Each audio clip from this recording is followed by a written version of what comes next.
Hello po, magandang oras po uli sa inyong lahat. Ito naman po tayo sa ating pang-apat na yata na session.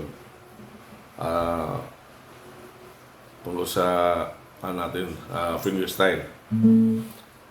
Nung last session natin, yung itinuro ko po sa inyo, yung isang chords na iba't ibang posisyon ng daliri. Ang bawang ito, A.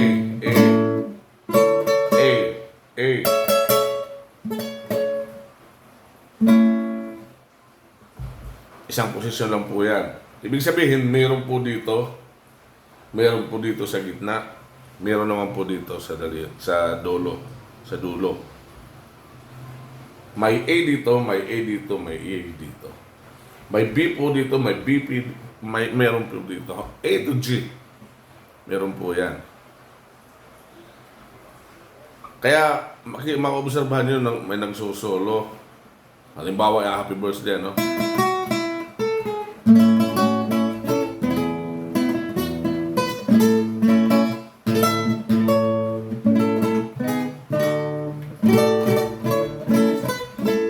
Diba? Ngayon, magsusolo tayo ng happy birthday sa A ulit. Isang string lang.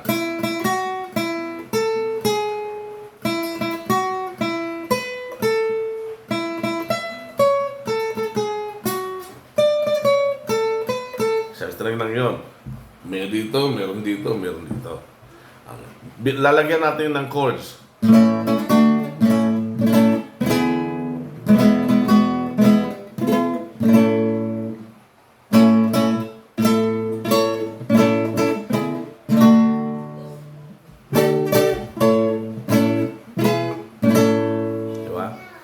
Iplaplaking natin para medyo magkakulay na yung tinatawag na fingerstyle.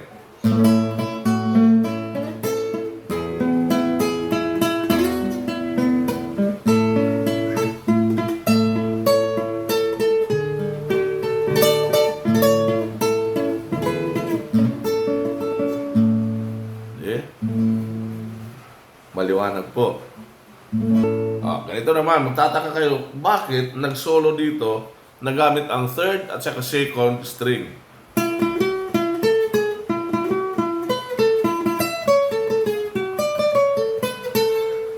Nandito po tayo nakapwesto sa A.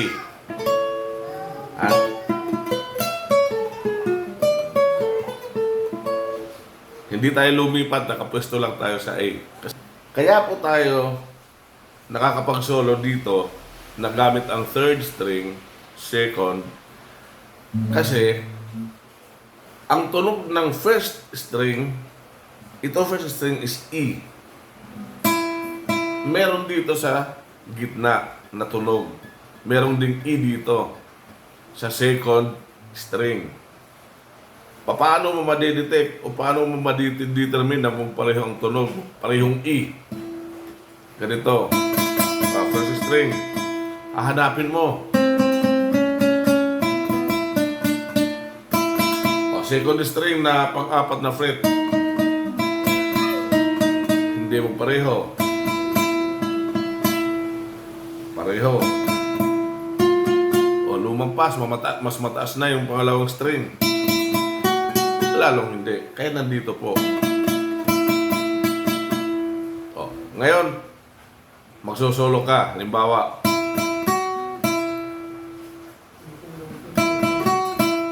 yung diniinan ko is pangalawang fret. 1, 2. Dito naman, nandito yung E. Nag-adjust din. Kumuha din siya ng dalawang fret. Diba?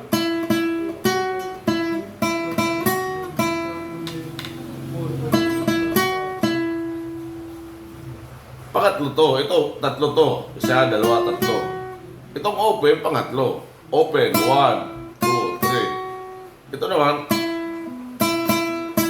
1, 2, 3. Ito,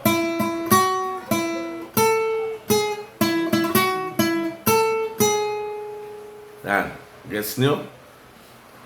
Dito, sa pangatlong string, kahit pangatlo to, meron pa rin tunog nakagaya ng first string E. Hahanapin mo.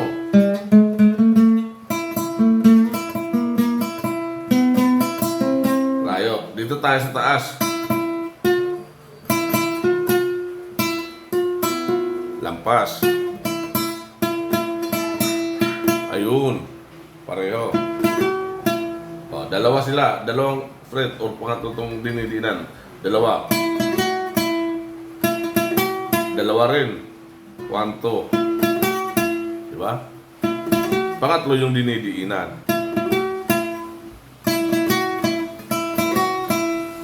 Gets? Yun po ang sikreto ng pagsusolo. Kailangan alam mo,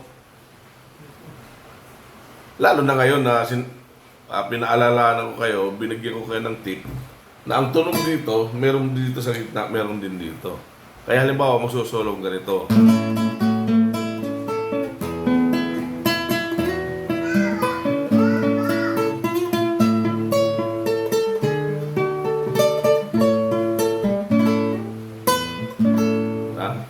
Pwede dito lang.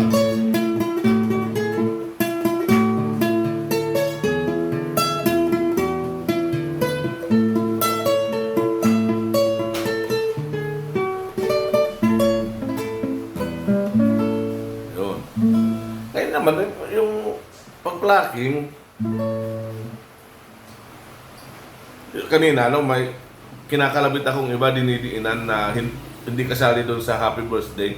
Mga tinatawag ng mga kaartehan na lang yan, mga design, kumbaga, mga dekorasyon. Kailangan kasi, pag may susulo, may kunting mga chichimuritsi. Kaya, yun po ngayon yung ibinigay ko po sa inyong mga tips. Sana makatulong sa inyo at lalo pa kayong naliwanagan.